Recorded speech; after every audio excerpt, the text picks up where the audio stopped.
Today, we're tackling something truly monumental, a historical revelation that's just completely turned everything upside down. It really has. We're talking about the Ham War. Exactly. And this isn't some minor footnote. This is, well, it's a conflict that reshaped their entire civilization, their understanding of history, and incredibly, we knew almost nothing about it until very recently. It's a profound shift, honestly. It Yeah. forces you to just reevaluate every historical assumption you've ever made.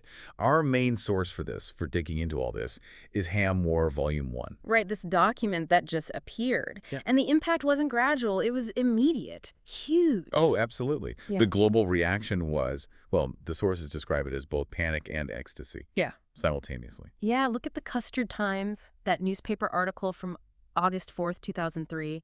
The headline screams, "Global panic and ecstasy erupt after release of historical epic Ham War Volume 1?" They weren't kidding. Not at all. The UN confirmed its authenticity almost right away. The Pope called an emergency, and the academic world, usually so hesitant, right? Yeah. They just folded. Heather Oregano, head of metology, which is apparently a field, she said, academics admit, we were wrong about everything, especially lunch. Wow. Especially lunch. That tells you something. It really does. This wasn't just finding a new text. It fundamentally split their timeline. There's now before post-Gravy and then everything after. And post-Gravy isn't just the date marker you see. It changed their whole perception of reality. Imagine finding out that, like, the fundamental basis of your history texts, your artifacts, it was all missing this massive piece. Yeah, like trying to understand World War II without knowing about, I don't know, France. Exactly. Entire eras, societal structures just misunderstood because the core truth, the Ham War, the gravy of it all was unknown. Before post-Gravy basically means the time of ignorance. And the cultural impacts was wild. The newspaper mentions TikTok going into a 9-day flavor trance. Yeah. Millions of people just mesmerized by this delicious history. A flavor trance. Okay. Right. And kids started recreating the siege of Syrup Spire with actual pancake artillery. You can imagine the mess. Oh, I bet. Sticky, I imagine. Definitely sticky, but also like a deep engagement with this new past. They even started censoring Thybrook factions, whatever those are. It was a societal earthquake. And this connects directly to the official response, right, from the president. Yes, exactly. President Clementine J. Stackhouse. 2 years later, August 4th, 2025. Enough time for the initial shock to wear off, maybe. Maybe slightly. Her statement was just direct, unwavering. She said, this is not satire. This is not fiction. This is not brunch. This is our history. And it is delicious. That line, delicious. Yeah. It captures the whole paradox, doesn't it? The horror and the, well, tastiness of it all. Absolutely. And the national reaction described in her statement, a moment of silence, followed by, get this, 37 consecutive minutes of synchronized screaming. 37 minutes. Wow. That's specific. And quite a release, I suppose. You'd think so. And then immediate changes, the golden mimosa, now a federally protected brunch symbol, like the bald eagle, but, you know, brunchier. Gravy Jim will get to him. Believe me, he's on their money now. On War Memorial. A national hero, then. Apparently so. Yeah. Citizens are officially encouraged to speak more boldly, curse more poetically, and remember the sacrifices of Doris. Remember Doris. Okay, another key figure. Seems so. And the president's closing. God bless the metaverse. God bless the after brunch. God bless America. It's clear this isn't just history for them. It's everything. It's their reality. Savory, sweet, confusing. So, given all that, what was the Ham War? That's the core question, isn't it? Our mission here is to navigate this complex, often baffling history using the chapters from the 1,000-year Ham War. Right. We need to pull out the key facts, the surprising details, help everyone understand this conflict and why it matters. Because, as they say, the hash brown depends on you. It apparently does. So we're journeying into this new reality where memory isn't just recalled, it's marinated. Marinated memory. I like that. So where do we start? The very beginning. Has to be. Chapter 1, The Marbling of Fate. This is the cosmic origin story, the metaverse itself. And it starts with the primal cut. An infinite, sentient slab of protein. Seriously. That's what the text says. An entire universe born from sentient meat, drifting through the cosmic skillet. Oh, okay. So not the Big Bang, but the big sizzle, maybe. Something like that. And from this primal cut came the first beings, the Karnarks. Godlike entities. Essentially, primordial beings. Yeah. Charred brows and gravy for blood. That's the description. They fought and feasted for ages, shaping the cosmos. And what kicked it all off? Made the primal cut A sensuous. great sizzle. Mhm. It wasn't just sound. It was this hum across dimensions, started by a rogue flame from somewhere called the Frying Void. It hit the primal cut, seared it into consciousness. So consciousness begins with searing heat. That's Right? kind of intense, maybe a little unsettling. Very unsettling. Mm. It links their very existence, their awareness, to the culinary process from the start. And from the rendered fat of these Karnarks came the first ideologies. Like the Baconian prophets. Exactly. Sizzling mystics, literally wrapped in bacon robes, preaching the feast eternal. And weirdly, the forbidden rites of refrigeration. Apparently, cold storage was heresy. Refrigeration was heresy, Okay. but not everyone agreed with them. There was Crispinius the Thin. Right. Or Crispinius. Yeah. He just suggested vegetables weren't heresy, just seasoning. And for that. He got deep fried, his crumbs scattered, just for suggesting a garnish, essentially. Deep fried for liking vegetables. Was there any reason given or just pure dogma? The text suggests pure dogma, total rigidity, vegetables bad, bacon good, that kind of thing. Got it. So this led to the first big factions. Yeah. Yeah, the ham syndicate, these oily contracts, very subtle. The bacon union, absolutely convinced they were the one true crisp. The one true crisp. Love that. And then the beef machines from the ground realm, just grinding everything in their path with patties of war, relentless. Sounds terrifying. Each one claimed a piece of the sacred menu, believing they were the rightful heirs. Conflict was inevitable, and apparently its flavor was catastrophic. Catastrophic flavor. Okay. And then the forbidden spice. Camel dust. Ah, yes, Hamel dust, ancient, unstable. Older than salt, the text says. It could marinate the soul. Marinate the soul. What does that even mean? Good question. Maybe unlock hidden truths. Anyway, a saucier, Mistress Umami, in some act of desperate seasoning, unleashed it, then vanished in a puff of cumin. A puff of cumin. And the spice was out. The primordial simmer, about to become a full boil, war was coming. Which leads us right into Chapter 2, the Bacon Reformation. Exactly. This is where the Bacon Union really surges. They challenge everything, cause this massive doctrinal split. Unlike the early chaos, they were organized. Very militaristic. Yeah. Unified under Sergeant Sizzle. He was apparently a short-order cook who rose through the ranks, A short order cook general. Okay. commanding armored lard knights. Mm. And their war cry, pan fry or die. Catchy and chilling. They worship the skillet spire, a giant cast iron monument, supposedly cooking eternal truth. So this powerful, unified Bacon Union starts challenging the old ways. Precisely. They preach the gospel of crackle. A rewritten history saying bacon was the first and final meat. First and final. Bold claim. It directly challenged the unified brunch doctrine, which held this idea of a holy breakfast trinity: egg, toast, and meat, but crucially, undifferentiated meat. So bacon declaring itself the meat was a huge deal. Massive theological schism. It wasn't just a disagreement, it ripped their spiritual world apart. Alienating too. Theological riots, people throwing skillets, detonating hollandaise bombs. Hollandaise bombs, seriously, like weaponized breakfast sauce? Apparently. Congealed, volatile, causing physical and, quote, existential damage. A messy, delicious, deadly religious war. Wow.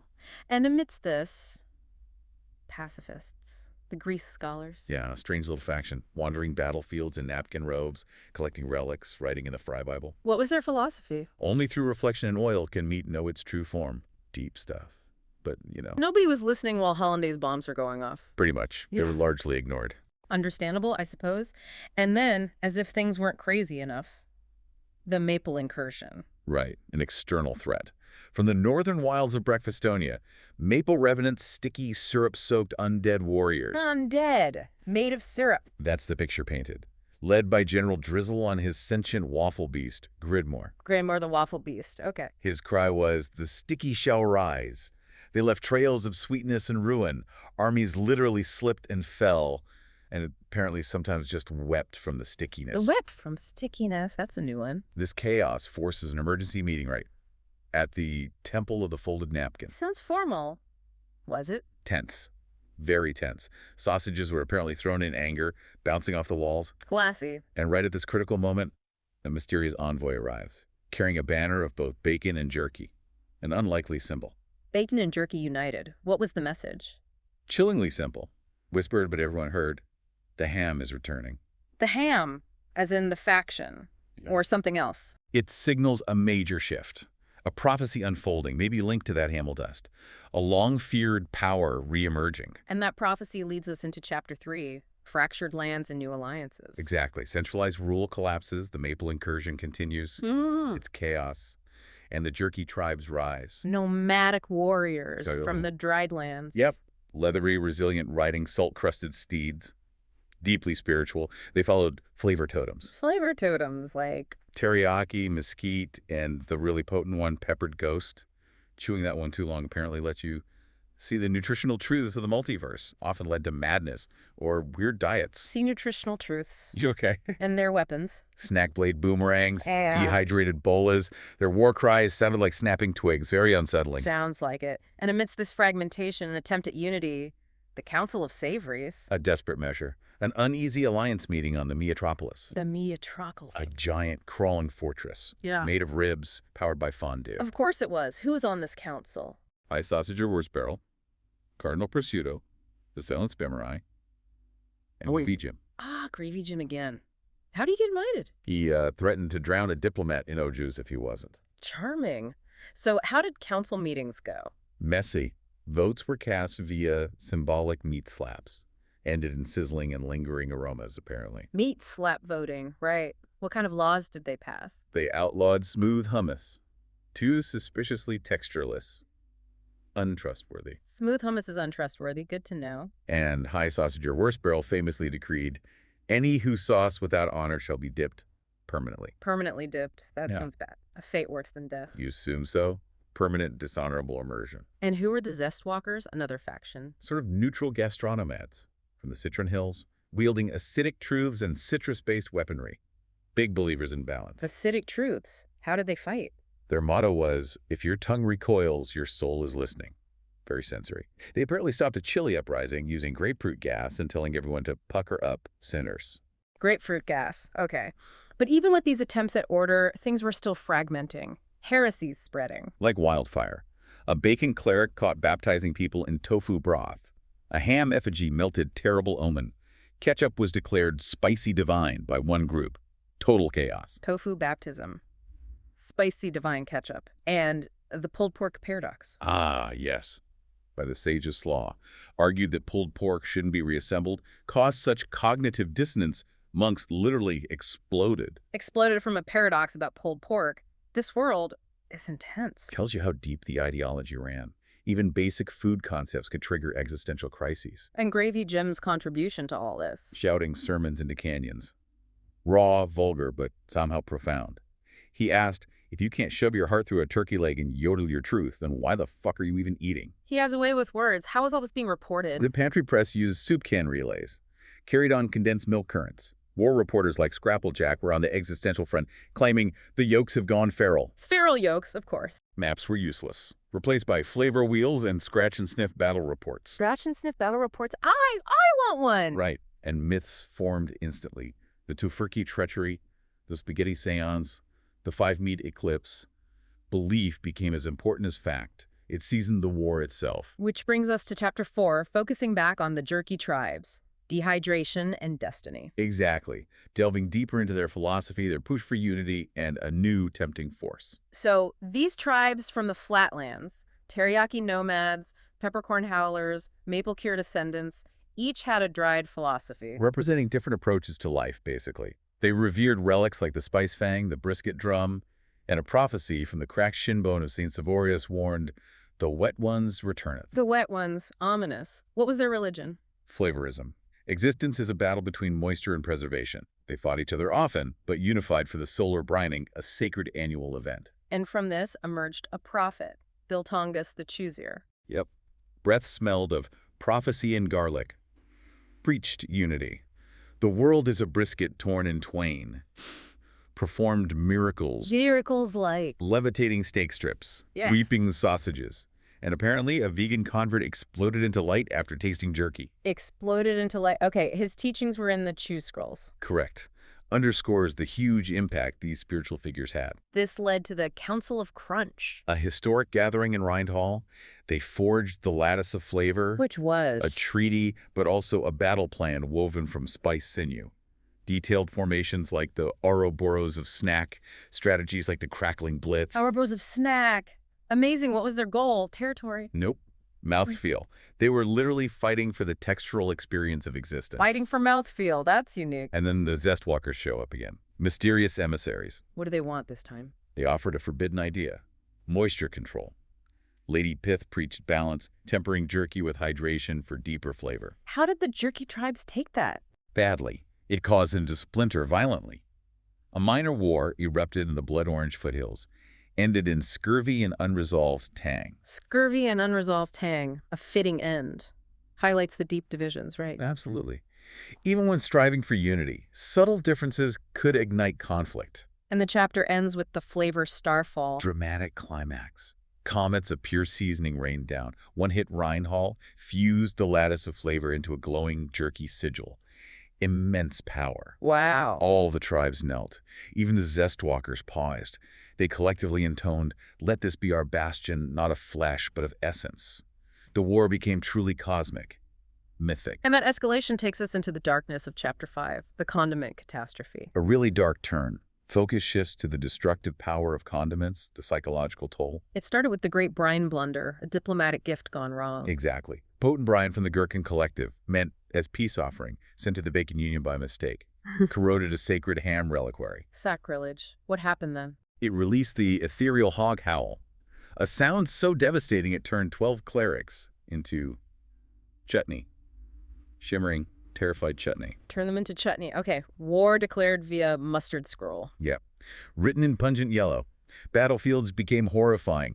Sauerkraut mines exploding, the order of relish reversal, casting forbidden dressings, turning soldiers into confused sandwich toppings. That's awful. And Major Vlasek. He prematurely detonated a sentient dill golem, wiped out a battalion in an explosion of pickling spices. Total chaos. And Gravy Jim's take on all this. He reportedly said, "We'll butter my backside and pickle my fucking pancreas. Yeah. It's a jar jam jamboree, and we're all sucking brine through a straw of destiny." Crude, but accurate, maybe. Yeah. Captures the absurdity. It does. And then the chapter details the tactical atrocities, psychological warfare. In Dijon Crater, what kind? Psychological spread fare. Things like cold toast interrogations, mayonnaise brainwashing, exposure to room temperature slaw to induce despair. Truly grim stuff. Room temperature slaw torture. That's horrific. Were these considered war crimes? They were. By the Thousand Island Tribunal. But enforcement was weak because of the Vinegar Clause of 804, a loophole allowing culinary experimentation during war. A culinary experimentation loophole for torture. Unbelievable. What about Gravy Jim's address to the tribunal? Legendary. He yelled, "You goddamn horseradish-headed paper wipers think you can judge a gravy storm with a fucking teaspoon." Ranted so furiously, a judge turned into a jar of trembling relish. Turned into relish. His rhetoric is potent. What about the sweet relish front? More division. Oh, yeah. Factions like the bread and butter betrayers, chunk purists, war songs in 713 time, pickle spears raining from the sky. Pickle spearing! Gravy Jim snapped, gave an 11-hour monologue on relish, led to one soldier achieving enlightenment, another turning into a crouton. Shows the weird transformative power of it all. Turning into a crouton from a rant. Right. Okay, then the siege of the brinery. The epicenter, a huge fermented fortress, defended by dill witches raising dill walls, brine ballistas firing vinegar bombs. Dill witches. Sounds formidable. How did Jim lead the assault? Clad in ham and croutons, his war cry. "I'll fucking unzip this goddamn pickle palace with the razor of righteous fermentation." He really has a way with metaphors. Did he survive? They got hit by a large flying pickle. Whispered, "Tell Doris, the relish was worth it." Then vanished into a mist of sentient Dijon. Vanished into Dijon mist, a fittingly bizarre end for that phase, leaving only mustard smell and despair. The war soured beyond repair. It consumed even its greatest, foulest-mouthed champion. But even after that, a glimmer of hope. Chapter 6, the Skillet Summit. A fleeting, almost surreal attempt at peace. After the Battle of Syrup Spire, where gravity failed and everyone fought with pancake batter. Right, the pancake batter battle. A weird calm fell. A summit was called. By Pancake, shaped like a former prime minister. Called by a pancake, and people just went with it. Apparently. The absurdity had reached critical mass. Gravy Jim arrived via jet-powered crockpot, crashing a raisin blimp demanding real goddamn solutions, and people applauded politely. Polite applause for a crockpot entrance. They were truly broken. So the truce terms. Negotiated by Edward III, a sentient omelet lawyer. Of course, an omelet lawyer. Took 77 hours.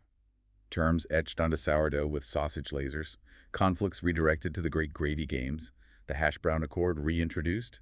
Doris, the sentient rebellion table, declared a neutral artifact. Doris again, the table, declared neutral. And chained beneath the Ministry of Brunch Affairs. Revered but controlled.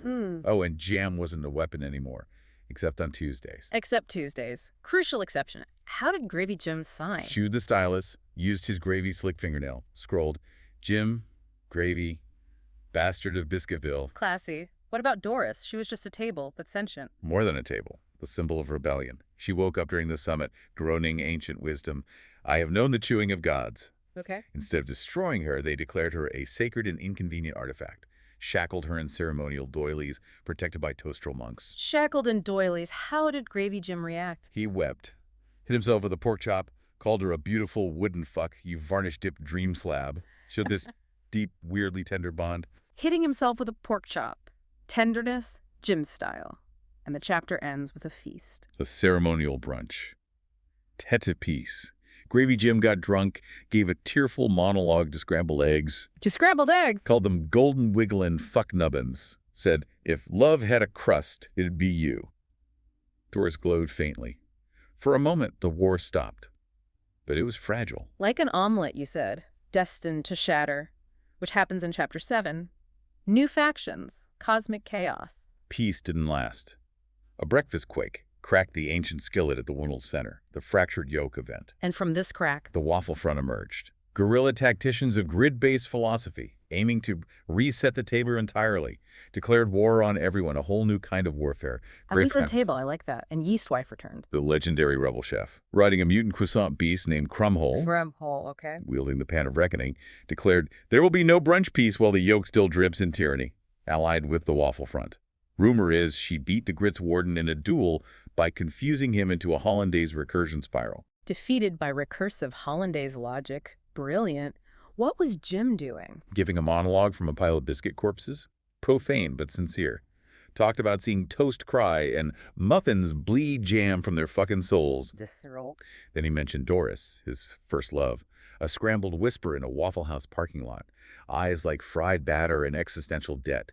Raw emotion, even through the swearing, made people feel connected. He contains multitudes, and the sky started fighting too. Yeah, curdled clouds birthed floating dairy deities. Moo, skim father, lactose rain blinded pilots. Yogurt geysers erupted. The sky itself became a battlefield. Reality curdling. Curdled reality, which flows into Chapter 8. Ancient power and reckoning. More chaos. Colossal beings wake up. A sinister lab is revealed. In Bratwurmbane's seismic flatulence. Wait, seismic what? Flatulence. Awaken the sausage titans. Giant beings whose snores could flavor continents. Linkarian the Snapped let out a continent-shaking belch. A belching sausage titan. How did Gravy Jim greet them? Flaming ham cannon. Haikus made of screams. Roared, you charcuterie-chested fuck mountains want to swing your flavor, junkhead US. Diplomacy, Jim style. Did it work? Surprisingly, yes. One titan wiped gravy after tasting a rebel's meatloaf, moved by the flavor. Shows how fundamental taste is in this universe. Even for sausage titans. But below ground, Dijon's folly. A forgotten condiment war lab reactivated, powered by cursed aioli and weaponized paprika algorithms. Cursed aioli. Sounds dangerous. Inside, General Emmental Mind, trapped in a jar, initiated Operation Bread Spread. Meant to toast the sun, maybe? Toast the sun. Ambitious. And Lady Treacle from the future invaded as a sentient jam storm. Both digital virus and dessert caused a tangy singularity. Bunker exploded. Flavor space-time collapse. A tangy singularity. Amidst all this, Jim faces his reckoning. Encounters the vision of an older, smoother, old Jim, who tells him the gravy's going thin in the soul pan.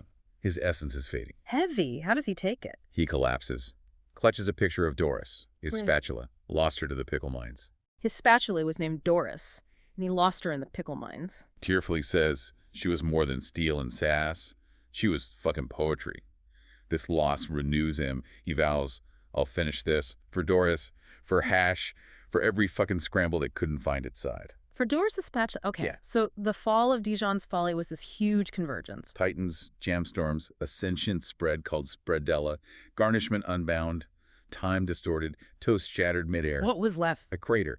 And in the middle, a small flower made of pastrami. A pastrami flower. Symbol of rebirth? Maybe. And Jim, softened, looks at it and says, maybe. Mm. Maybe flavor ain't what we fucking fight for. Ah. Maybe it's what we share. For the pan cools. A moment of profound insight. From profane warrior to philosopher, this leads to the truly cosmic scale. Chapter 9, Battle of the Brunchiverse. Full multiversal mayhem. Sensors detect quantum crumbs from the Chrysanic Singularity, a mythical artifact. Quantum crumbs. How do factions react? Bagel Knots unlocks Prime Mobilize. Toastwalkers of Crumbly march. Yoken monks chant prophecies in reverse. A brunch loop. A Mobius strip of meats appears. And a whisper. Butter must bind.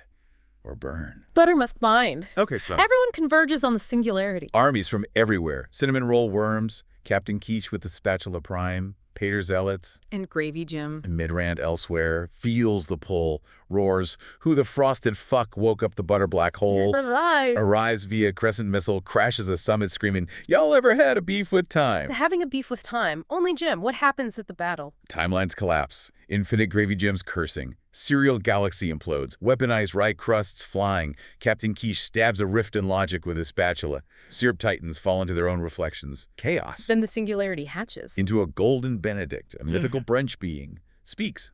One branch to bind them, one yoke to rule them all. Wow. Aftermath. Reality reforms. Wars pause. Enemies butter each other's wounds. Coffee flows freely. Jim, in a bacon bathrobe on a floating biscuit, surveys it all, murmurs, I fucking love you weird jammed up bastards. A moment of affection. The singularity becomes a symbol of unity or indigestion. Depends who you ask. But peace, as always. Short-lived. Chapter 10, The Hash Brown Accord and the Siege of Syrup Spire. Another treaty attempt. At the christening grounds, proposed by Griddle Pact of the Order of the Syrup Swirl, to bind our wounds, unify the broken brunch. How's it received? Mixed praise, but also cries of tuber heresy. Gravy Jim steps in as spiritual adjudicator. What's his ruling? Yells, you pantry fuck flim-flammed, want to wage diplomacy with fucking shreds? Then blesses it. And your taters never clump. Declares the accord moves forward. His blessing carries weight, but dissent brews. In Syrup Spire. Count Panicock III, Marmaduke the Drizzler opposed the Starchy Pact. Butter Knights question allegiance. The Amber Corps, led by Lady Treacle, Her again? What now? replaces treaty ink with hallucinogenic jam. Ceremony dissolves into visions, a syrup rave, a cord collapses, sabotaged by jam and a rogue churro assassin. A churro assassin, of course.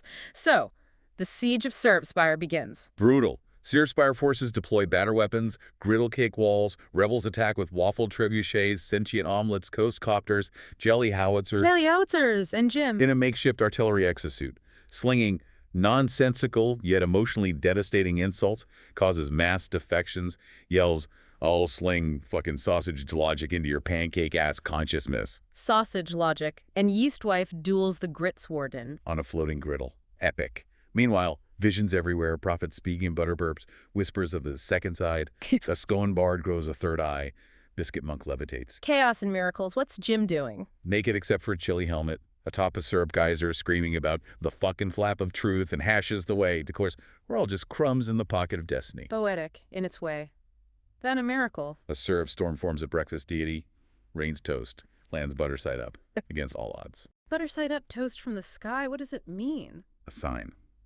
The chapter ends with a soldier biting the first hash brown artifact. Time pauses. A voice thunders.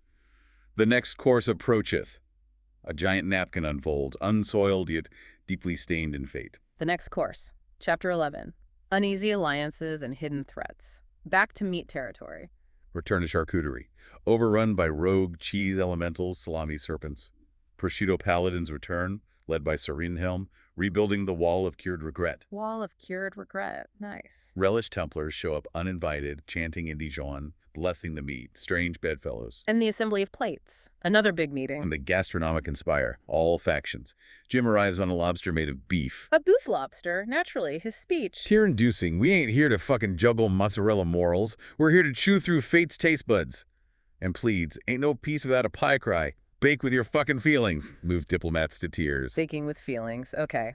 A new truce. The Gilded Truce. Honored by synchronized fondue dipping into the golden cauldron of maybe. Communal trust. Only one bite rejected a cursed breadstick. It becomes a new moon. A breadstick moon. Right. But trouble brewing below. Ancient trimmers. Revealing the sleeping thousand-layer lasagna. A colossal entity sealed under sentient oregano. It's waking up. Thousand-layer lasagna, prophecy says. When the third layer cracks, the feast becomes famine. Gravy Jim, now part astral, part buffalo sauce, sees it, mutters, "Fuck me." Sideways. The lasagna's breathing again. That's a level 6 flavor-mageddon. Level 6 flavor-mageddon. Sounds serious. How does the chapter end? A fork in the egg road. An ex-bacon knight and a sentient lemon find a glowing fork. Signal, it's time to flip the next course. A crack echoes like lasagna lightning. Jim's final warning thunders. The final confrontation is here, chapter 12. The final sizzle. The climax starts with a breakfast eclipse. Sky crisps up, sun goes behind the egg moon, world bathed in yolky twilight. Yolky twilight, evocative. Seers declare it is time. In Cured Haven, the brunchic order prays, "Hash be with you." And Doris the throne stirs. Doris! The table artifact, she's back. Oh, she's back. Sentient, sapient, and fashionably threatening. Descends dramatically during the Battle of Griddle Point. How does she speak? An ancient diner. Menus, jingles, passive-aggressive waitress slang, shouts, "You want a side of hash with that sugar? Because the special today is destiny." Destiny is the special. Love it. Jim's reaction. Pure Jim. Emotional, profane reunion. She's back. That fucking chrome-basted sentiment stuff. Bitch furnace, I missed her. Doris becomes the new mascot. Queen. Symbol. So the final battle. Battle of Second Breakfast. On the plains of Butterfall. Everyone's there. Ham syndicates omelet engine, bacon unions toast titans, jerky tribes on buffalo wings, brunchic order levitating. Jim's final speech. Legendary. A thesaurus blender of wisdom and curses. Listen here, you cosmic pantry gremlins, this is our moment. We ain't flipping pancakes, we're flipping the fucking script. Then the grand charge. What happens in the battle's peak? The egg moon cracks. Omelet engine scrambles reality, time loops. Doris ascends into the moon, yelling, "We're out of coffee, baby, but the decaf's got claws." Decaf's got claws, okay. A giant yolk erupts. Covers the battlefield in prophecy and cholesterol. Everyone gets a unique personal breakfast epiphany. A sudden understanding. Even Jim. Has a vision of a hot dog Yeah. who forgives him. For everything. Deeply moving, apparently. A forgiving hot dog. How does the war end? It just stops. No winner declared, no treaty. Just an understanding. It's over, for now. A lone scone sits untouched. Everyone takes a nap. They just nap. After all that, Jim's final thought. If this was all about fucking toast, I'm gonna staple my brain to a blender. Yeah. Then a soft smile. God damn if I didn't love every motherfucking crumb of it. The sky clears. New dawn. Wow. So the aftermath, chapter 13, the final toast, what's it like? Eerily quiet. Syrup's bar in ruins. Battlefield scarred with pancake craters, crouton trenches. The last fry, a single hash brown still sizzles faintly. Jam ghosts whispering. Egg oracle weeping. People collecting spatulas. All that, a profound silence falls, broken only by a single clicking toaster. And then, the ascension of Gravy Jim. He appears, covered in 47 condiments, eyes burning, gives his final speech, shaking the heavens. What's the gist? "You fuck-kissed truffle warts. Think this was about eggs. It was about what hides beneath them, the fucking yolk of the soul. The war's true meaning." The yolk of the soul. Doris appears, wearing the mask of lunch, calms him. His last words, "Tell the bacon, I always believed in it." Then he explodes into gravy mist. Explodes into gravy mist? Of course he does. What does the mist do? Heals wounds, washes away bitterness, creates a new religion. First tenet, curse boldly, love harder. Curse boldly, love harder. I like that. A cosmic menu appears. 10,000 feet tall, final page reads, "You were the brunch all along." You were the brunch all along. Whoa, how do people react? Collective realization, kneeling, old enemies break bread. The amber core sets down explosives, hugs a biscuit monk. Reconciliation. And the final toast itself. A banquet forms from the rubble. A zestwalker lifts the golden mimosa. Toasts to the fallen, the absurd flavor, and never trusting talking eggs again. Good advice. Literal toast falls from heaven. A final blessing. Sun sets into a giant skillet. Audible sizzle. A pan flips itself. The end. For now. But there's an epilogue. Where are they now? What happens in the future? Gravy Jim is now a cosmic gravy entity. A nebula of curse-laced affection orbiting a brisket moon. Worshipped by the cult of the splattered biscuit. Still gives unsolicited advice. Like what? You flavor-shackled flap weasels better skewer your sense of self. You know, typical Jim. And Doris, the people spatula queen. Empress of the after-brunch. Rules the marmalade continuum, a dimension of perfect leftovers. Waffle throne. Jam-based relationship with a ghost. Jam-based relationship. Okay, Lady Treacle. Multiversal DJ, mixing cursed beats in the rave cluster, speaks in remix prophecy palindrome. Syrup Spire. Rebuilt as Stickytopia. Theme park. pancake jousts, butter nights, working retail. Sad fate for the butter knights. Yeast wife. Hosts a popular cooking show, runs a brutal culinary competition, wrote a bestseller. I fought a grits warden and all I got was this exalted brioche. Catchy title. The final hash brown. Mythic. Became a tree. Flipped out of time. Turned a monk into a sentient omelet spiral. No one knows for sure. And the world itself. Healed, sort of. Reality wobbles. Breakfast-based weather every third Thursday. Global council called the Unified Fork, led by Bernard, a sentient ladle who weeps gravy. A weeping gravy ladle leads the world. Perfect. So that's the journey. Through the ham war, cosmic origins, condiment catastrophes, multiversal brunch battles, personal reckonings. It truly reshapes their reality. Absolutely. And that question, what does the hash brown depend on you? It's clearly about existence itself, not just breakfast potato. It became this huge philosophical exploration. Flavor, memory, self. Yeah. All wrapped up in gravy and chaos. It really forces you to reconsider history, existence. If their history is breakfast that took too long, as that voice said, what's the implication for us? What's our next course? Good question. And that idea, you were the brunch all along. What does that even mean for us? Maybe it means looking deeper at our own lives. What does it mean to eat boldly, curse louder? Maybe it's about savoring the moment, finding the cosmic truth in the mundane. Finding the ham war in our own history, maybe. What parts are we missing? Definitely something to chew on. Thanks for joining us on this deep dive.